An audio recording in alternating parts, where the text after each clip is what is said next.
بسم اللہ الرحمن الرحیم۔ السلام علیکم۔ کہانی ہب آفیشیل میں خوش آمدید۔ آج پھر دوستوں میں آپ کے لیے ایک بہت ہی اچھی اور سچی کہانی لے کر آئی ہوں۔ نئے آنے والے دوستوں سے گزارش ہے کہ وہ میرا چینل کو سبسکرائب کریں اور بیل آئیکن کو پریس کریں۔ تو چلیں بڑھتے ہیں کہانی کی جانب۔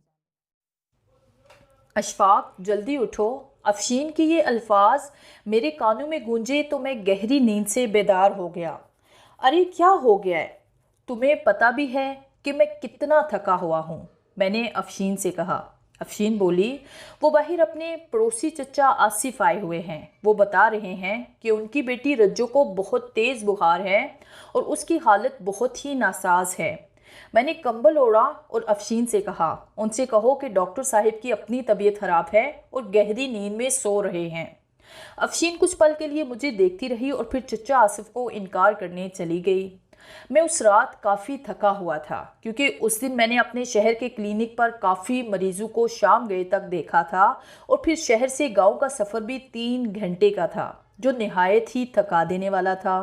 میں تھک کر چور ہو چکا تھا۔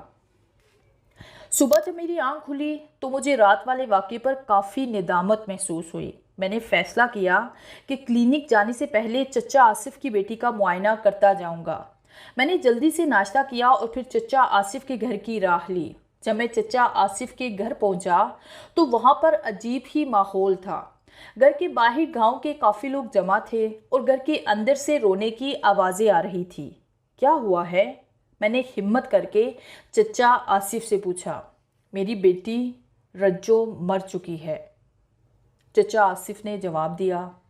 اچانک میں سکتے میں آ گیا۔ یوں محسوس ہوا کہ میرے پاؤں کے نیچے سے زمین نکل چکی ہے۔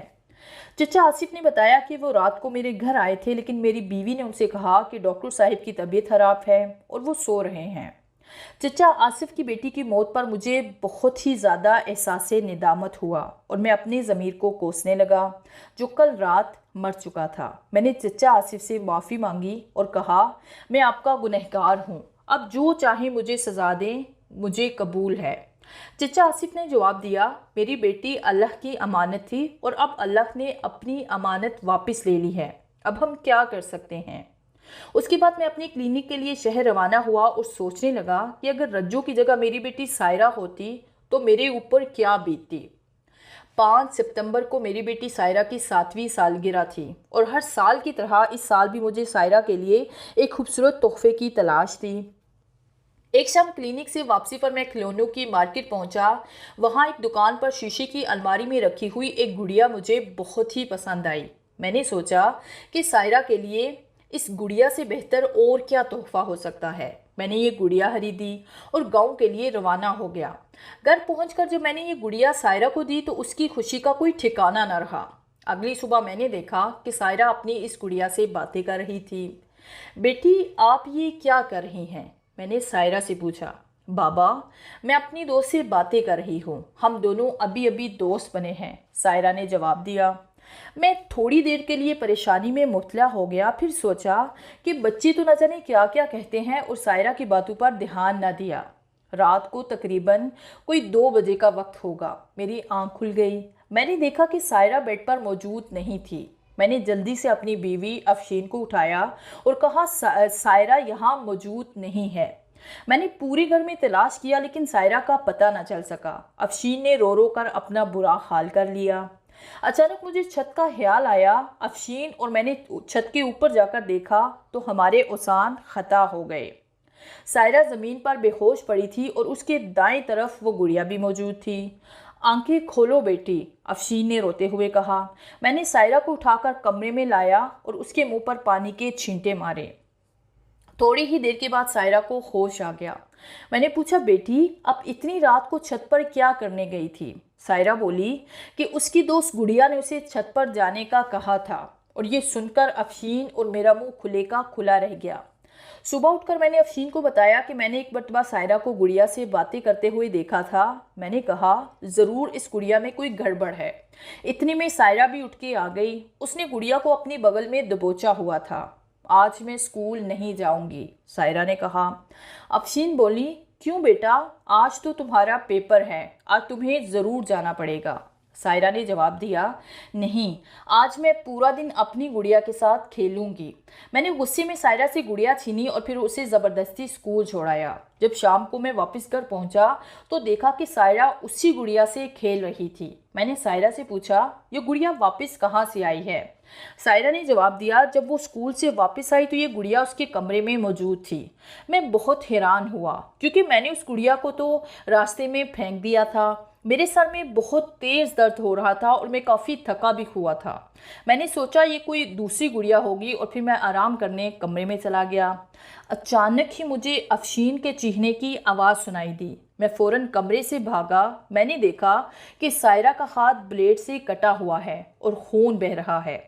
मैंने जल्दी से सायरा की पट्टी की और पूछा, ये सब कैसे हुआ? सायरा ने कहा, इसकी गुड़िया ने इसे ये सब करने को कहा था।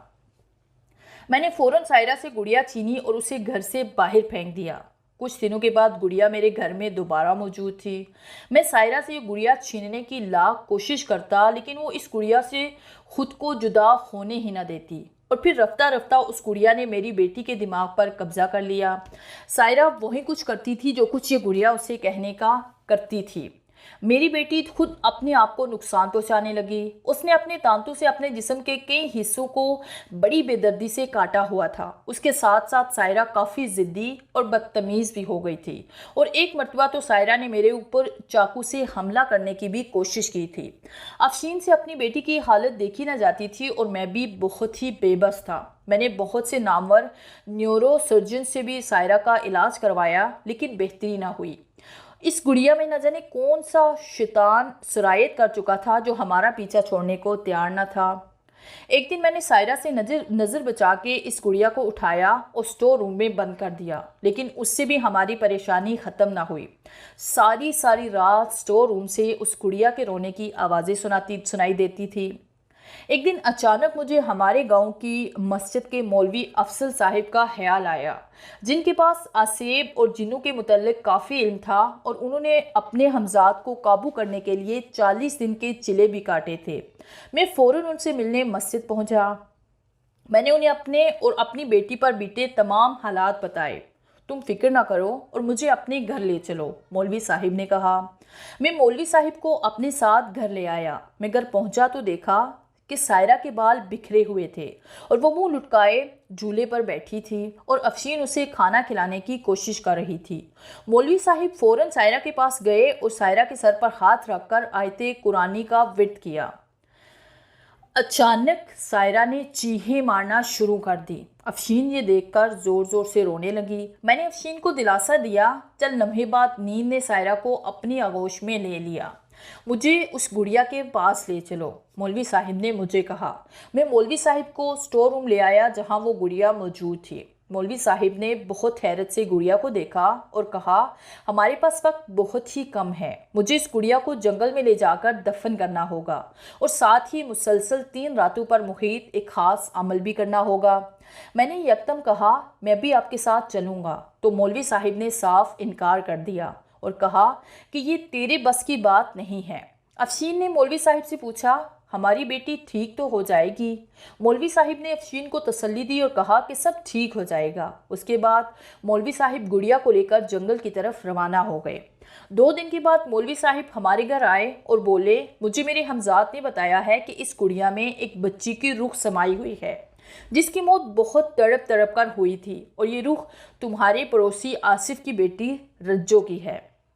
मौलवी साहिब ने मज़ीद बताया कि अब वो रूह तुमसे और तुम्हारे घर वालों से अपनी मौत का बदला लेना चाहती है। मैंने कहा कि मौलवी साहिब अब बिल्कुल सही कह रहे हैं, रज्जो की मौत का जिम्मेदार मैं ही हूँ। मौलवी साहिब चंद लम्हे खामोश रहे, फिर बोले कि आज मेरे अमल की आखिरी रात है और तुम्हें अपनी बीवी और बेटी समेत मेरे साथ इस जंगल में चलना पड़ेगा और साथ ही रज्जो के बाप को भी साथ ले आना होगा। ये सुनकर मैं फ़ौरन आसिफ के घर रवाना हुआ और तमाम वाक़यात को उनके सामने रख दिया। आसिफ चचा कुछ देर खामोश रहे, फिर बोले, मैं तुम्हारे साथ नहीं चल सकता। मैंने आसिफ चचा की लाख मिन्नतें की, लेकिन उन्होंने अपना इरादा बिल्कुल ना बदला। चुनाचे मौलवी साहिब वक्त ज़ाया किए बगैर हमें जंगल की तरफ ले गए। जंगल में एक अजीब सी पुरअसरारियत कायम थी। हर तरफ सन्नाटे और अंधेरे का राज था। पूरे माहौल पर एक अजीब सी शैतानियत कायम थी मौलवी साहिब ने एक दायरा बनाया और उसके इर्द गिर्द चिराग जलाकर रख दिए और मुझे अपनी बीवी और बेटी समेत उस दायरे के अंदर जाने का कहा और ताकीद की कि जब तक वो ना कहें कोई भी इस दायरे से बाहर ना निकले। जो भी दायरे से बाहर निकला उसका जिस्म जलकर भस्म हो जाएगा। मौलवी साहिब ने अपना अमल शुरू किया। थोड़ी ही देर बाद जंगल में निहायत तेज हवा चलने लगी, दरख्त हिलने लगे, ज़मीन कांपने लगी। अचानक गुड़िया ज़मीन फाड़ कर निकली और हवा में उड़ने लगी और ज़ोर ज़ोर कहकहे लगाने लगी। मेरे रोंगटे खड़े हो गए और इतनी तेज हवा में भी मेरा जिस्म पसीने से शराबूर हो गया।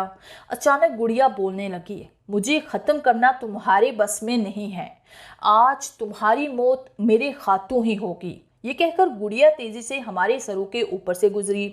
मेरी बीवी अफशीन एक झटके से दायरे से बाहर जा गिरी। मौलवी साहिब अमल में मसरूफ़ थे और मैं कुछ कर नहीं सकता था। देखते ही देखते मेरी बीवी का वजूद जलकर खाकस्तर हो गया।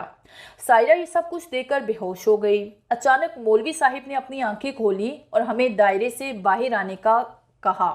जैसे ही मैंने दायरे से बाहर कदम रखा, गुड़िया ने अपनी आंखों से लाल रोशनी निकाली और मुझे इस रोशनी में जकड़कर ऊपर फिजा में बुलंद कर दिया। इसे छोड़ दो।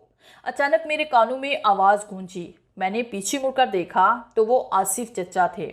आसिफ चचा को देखते ही उस गुड़िया ने मुझे ज़मीन पर पटक दिया और उसकी आंखों से आंसू जारी हो गए।